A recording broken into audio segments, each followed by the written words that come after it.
Books make you hope. Books make you dream. Books make you laugh.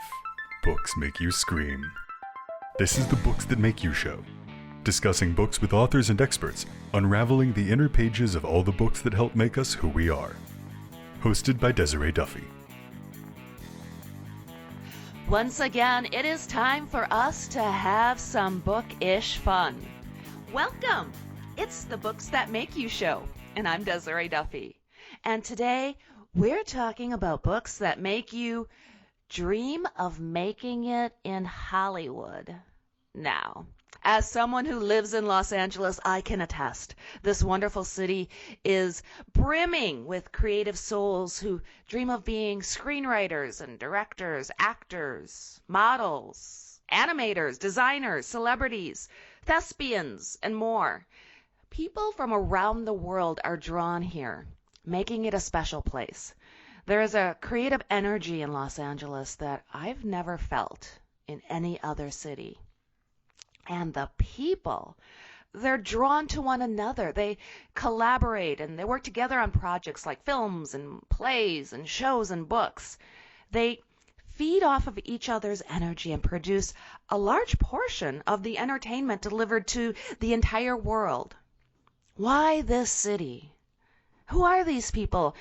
And what is the magical pull that Los Angeles has for people both near and far?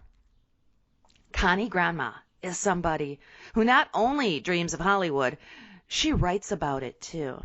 Her unique perspective, along with her brilliant imagination and exquisite storytelling skills, give us the amazing book, The Lonely Hearts Bar.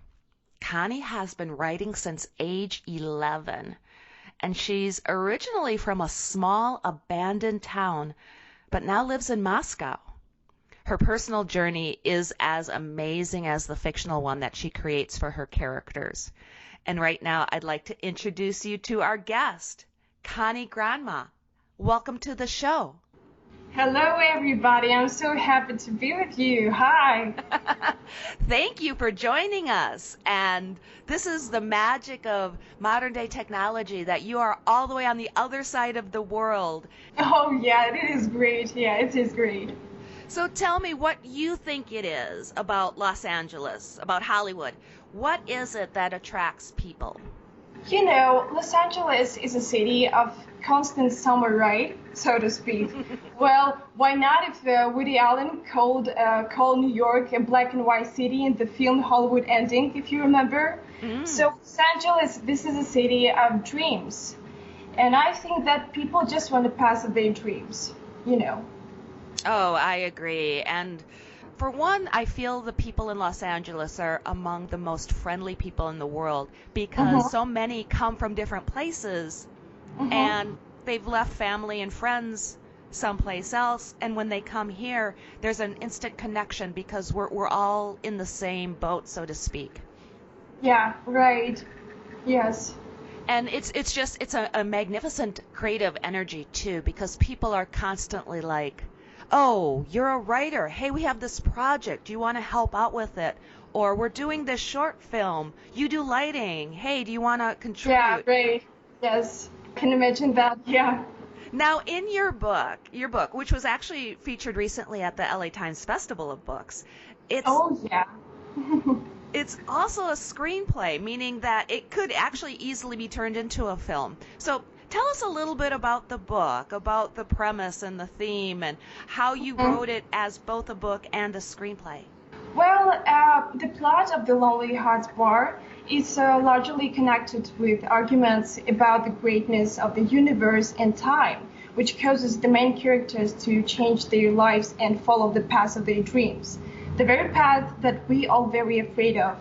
Each of characters will be in the bar. It is the Lonely Hearts Bar, where instead of whiskey bottles are hiding bottles with locked childhood dreams, insane imagination, and incredible faith that we all had once had, and which we lost with age, I think. So, the Lonely Hearts Bar, it is more like a script for me, you know? So, and I think when I'm writing this book, I realized that my readers will must to see a lot of stuff, a lot of scenes from book as a cinema, as a movie, you know? Absolutely. It is very cinematic. And, Hmm.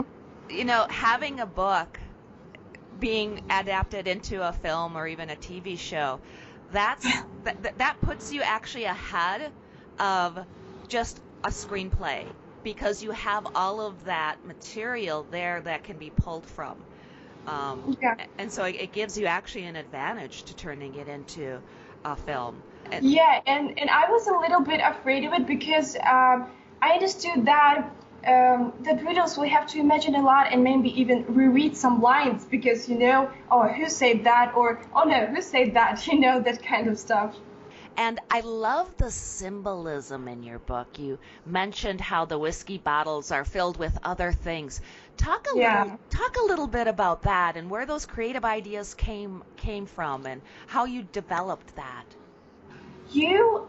I think that especially in my first years at medical university, I'm a student of medical university, Hmm. I felt a little crushed because I was not ready for everything I met there in the hospitals, and that's why I often began to think about the dark side of the moon.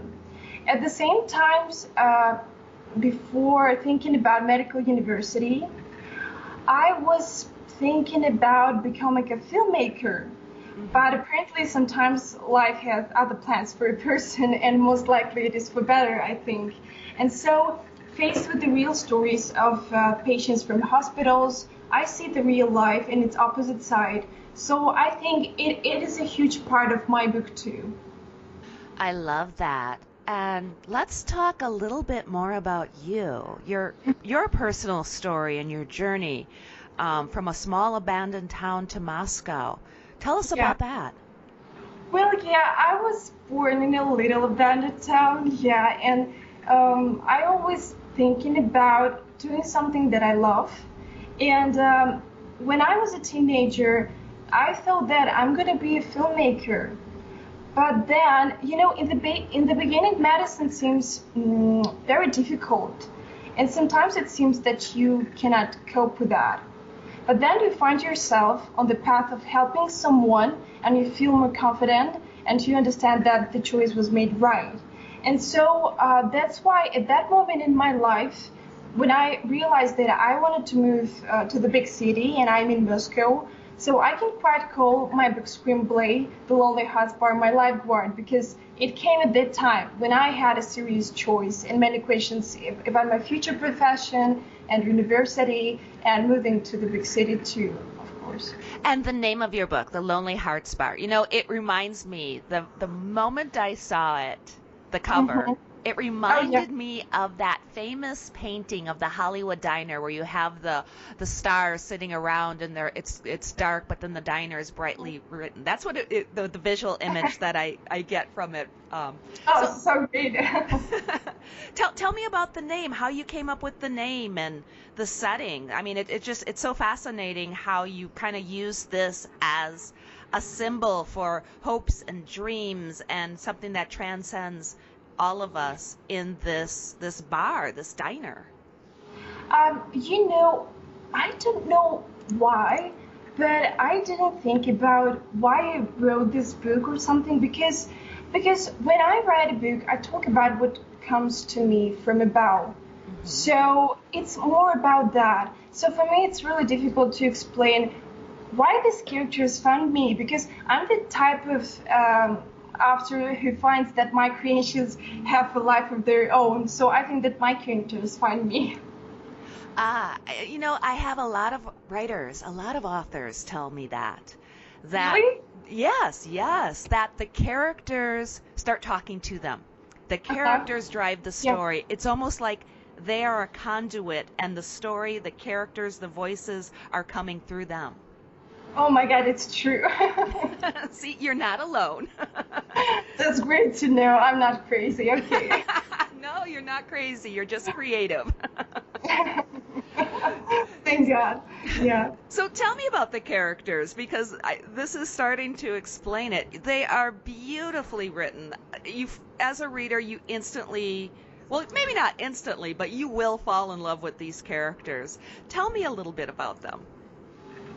Well, my characters, they had given up everything to follow their dreams. I can say that they are separate because they are all together. I mean, Konni, she is a main character, and she is not Konni as me, I think. Well, it sounds really close, I know. But yeah, she's a main character for readers, I think. But for me, the main character is Mr. Bibi. He is a teacher from filmmaking university, and I think he's a creation that I really love, and he really close to me because he fell in love with the cinema world just like me, really. And this idea of following your dreams, I mean, we hear it all the time, but it is so hard to do. And there's always those who will say, don't do it. The practical voices, family, Yes. friends that will say, don't do that. You need to get a job that's realistic and make money. Yes, I know, and I think it was my problem when I was teenager and when I was thinking about a lot about my future. But the main thing is that that's why we need cinema. That's why we need a book, because I think that book and cinema is a great influence on the human consciousness, right? So it can become a destructive and terrible weapon, but at the same time, it can serve as wonderful examples of life, friendship, love, and faith in your dream. But the bottom line is that what people choose. And so I think that talking about my book, I hope that my characters they are very strong guys. And they really deserve to be known because they follow their dreams, and this is the main thing. You surprise us too. The reader thinks one thing is going to happen with the characters' love and friendships, and then you totally, and I don't want to give too much away because it's just so beautifully written. But yeah, tell us a little bit about the characters and how you kind of manipulate the situations and surprise the reader a little bit. As a writer, what's going through your head when you're plotting and planning the character arcs? Well, the Lonely Hearts Bar characters.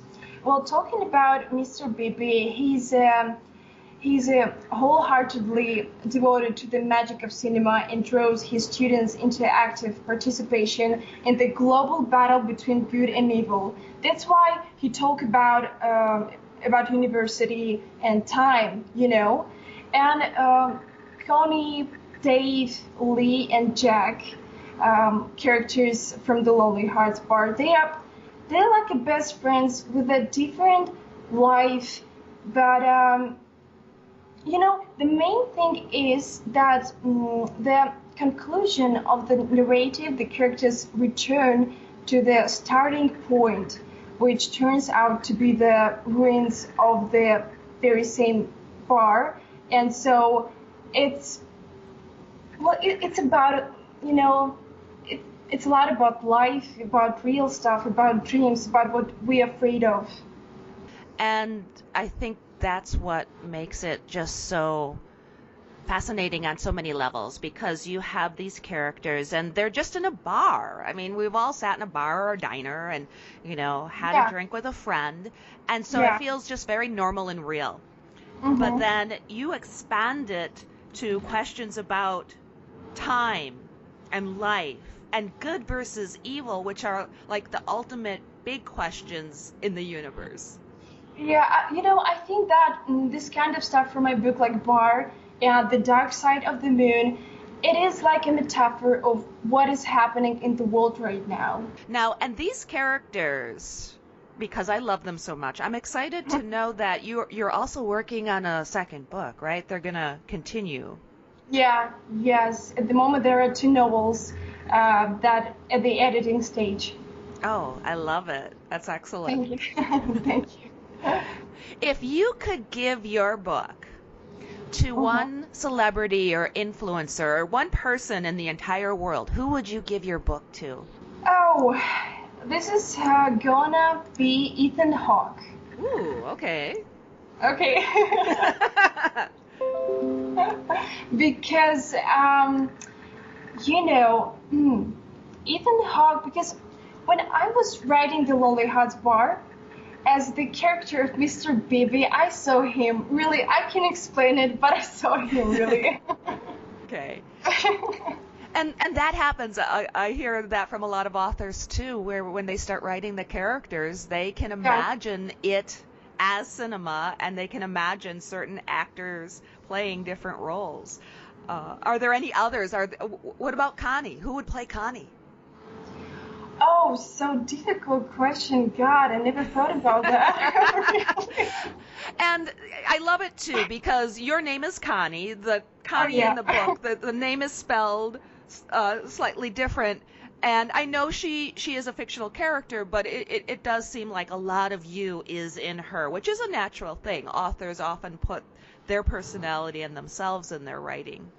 Oh my God, maybe if my book, and I hope that it's gonna be, on the cinema screens, and somebody asks me who's gonna be Konni, well, I'd be happy to be Konni. There you go. Yeah, and the important thing of Ethan Hawke too, because my favorite scene from The Lonely Hearts Bar is called Akasamita, and it translated from the Greek language means believer. And this is very similar to everyone's favorite movie scene from Dead Poets Society. I think you know the scene when a teacher wants to see some faith in his student, and played by Robin Williams and Ethan Hawke when he screamed "Yup." Remember that? Oh, of course. That is a magnificent movie. Yes, and I love that scene. What other films or books, stories did you derive your inspiration from?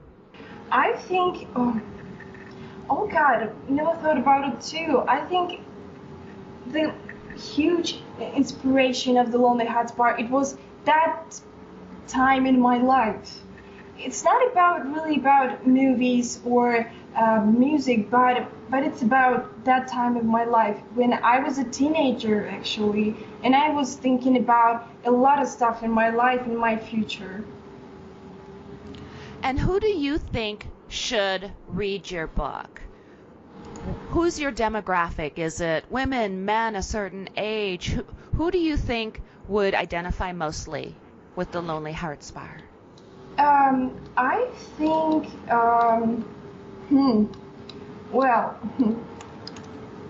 I think that my characters, we all still like kids in our heart, I think, and we shouldn't forget about that. We are all kids, and we have our dreams, locked in the bottles. Remember? And I love the fact that you started writing at the tender age of 11. That's amazing. Yes. That you've been doing this since then. What are some of the things that you've learned about writing and about the process along the ways? What are some of the things that, when you started writing that you were doing, or some of the ideas, the thoughts that you had? How has that evolved and changed? And when I was 10 years old, and I wrote short, fantastic stories, actually. It was something like a flight to other planets and contact with fictional worlds, all that kind of stuff. Then suddenly I realized that I could not write more like that, because I wanted to talk about what I saw, what I encountered in the real world, and talk about what came to me from above, But now I understand that many people want to read science fiction is probably many are fed up with reality. But we should show the beauty of our reality in our world. And so I think that this is the main thing that I understand, till I was 10 and right now. Science fiction, fantasy, that type of storytelling, it allows the reader as well as the author to still explore the same themes and the same personal dramas. It's essentially the same story, it just gives it a different flair so that you're free to go off in different directions. And it can tend to be more imaginative, but the great thing about it is at the end, of it all. Story is still story. Characters are still characters. Theme, Yeah. it's all still the same. That's true. It's true, yeah. So where can people find out more about you? On social media? Can they follow you on Instagram, Facebook? I think nowadays the best way to see person is Instagram because you always online on Instagram, right? So you can see photos and thought of this person. So my Instagram is very, it's just a Konni Granma. Yeah, and you can follow me and on Facebook, and I'm happy to be in touch with my readers and everybody who wants to know more about me and my books. And you do a great job on Instagram too. I enjoy following you. You post. Oh, really? Thanks. Yes. Yes. So what are your friends and family? What are their thoughts about your writing? Well, I think that they happy for me, and especially my parents and my sister. They are, they are great inspiration for me and all my life. Now, do you do the thing that many writers do and take aspects of people's personalities, friends, family, co-workers, and put them into your books as well? Well, I think that probably yes. It's because my characters are rather a collective image of those people or the situations that writer faced. So in being a writer is in a sense is always looking in the mirror and watching what happens around your reflection or looking at yourself. So I think that yes, this is a part of it too. And the book cover too is very imaginative and creative, and it really pulls you in. Tell me a little bit about how that design came to be. Was that something that you thought of, or did you have an artist? How did you develop the book cover? Well, the idea was mine.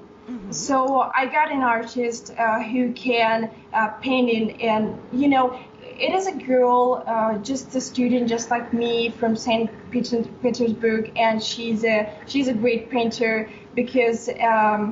And she's very patient with me because I was like crazy about the cover of my book. Yeah, oh God, it was so fun. It was so fun time for me, really. Well, and that's the thing. The cover, they say you shouldn't judge a book by its cover, but people absolutely do. So you need the cover to really express what. It's true. It's true, yeah. Exactly. So yeah, I mean, the cover, the colors, we have greens and grays, and we have the people standing on the road. So I encourage people to look up the book, find the book, and look at the cover and just check it out. And Konni, can you tell people where people can find the book if they're going shopping? Yeah, now the book is available in the Google Play Books app, so you can download the book screenplay, The Lonely Hearts Bar, and read it wherever you are. And soon it will be available again on Amazon too. Wonderful.